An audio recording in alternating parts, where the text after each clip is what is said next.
नमस्कार दोस्तों, स्वागत है आपका अपना यूट्यूब चैनल जेटी स्टडी 21 में। आज हम जानेंगे द्विघात समीकरण के सूत्रों कौन-कौन से होते हैं। तो देखिए, द्विघात समीकरण का मानक रूप होता है ax square plus bx plus c equal 0, जहाँ दे रखा है a नॉट इक्वल टू 0। कहने का मतलब है कि वह समीकरण जो ax square plus bx plus c equal 0 के रूप में हो, क्या होता है? द्विघात समीकरण होता है। और जहाँ देखिए यहाँ पे ए बी सी क्या है, ये वास्तविक संख्याएँ हो जाएगी। और देखिए इसमें एक्स स्क्वायर का है ना, देखिए एक्स स्क्वायर का जो गुणांक होता है वो क्या होता है? ए होता है। एक्स का गुणांक क्या होता है? बी होता है। और अचर पद इसमें क्या होता है? सी होता है। और इसमें भी कुछ सूत्र होता है, देखिए जैसे पूछता है कि विवितकर क्या होता है ना, तो विवितकर का है या विवेचक का है ना, तो ये होता है डी बराबर बी स्क्वायर माइनस 4ac, है ना? ये सूत्र होता है। इसके बाद मूलों के संबंधित क्वेश्चन भी इसमें आता है कि मूलों का योग क्या होता है ना, क्वेश्चन पूछता है कि मूलों का योग क्या होता है। देखिए मूलों का योग यानी अल्फा प्लस बीटा बराबर होता है माइनस बी बाई ए। यहाँ इसको ऐसे लिख सकते हैं ना, अल्फा प्लस बीटा बराबर माइनस बी बाई ए, क्या है? मूलों का योग। और मूलों का गुणनफल क्या होता है?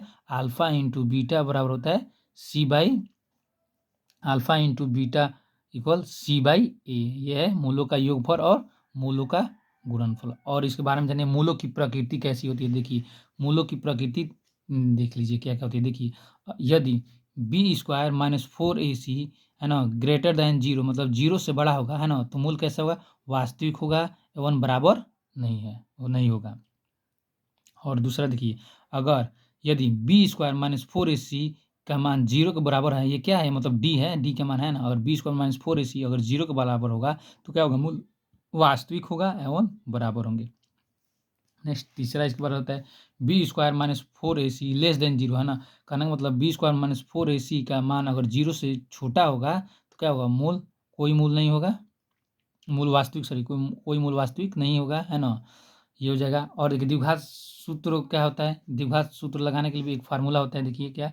X square minus alpha plus beta into x plus alpha plus beta equal 0। कहने का मतलब एक्स स्क्वायर माइनस मूलों का योग इंटू एक्स प्लस मूलों का सॉरी ये देखिए मूलों का क्या होगा? गुणनफल होगा।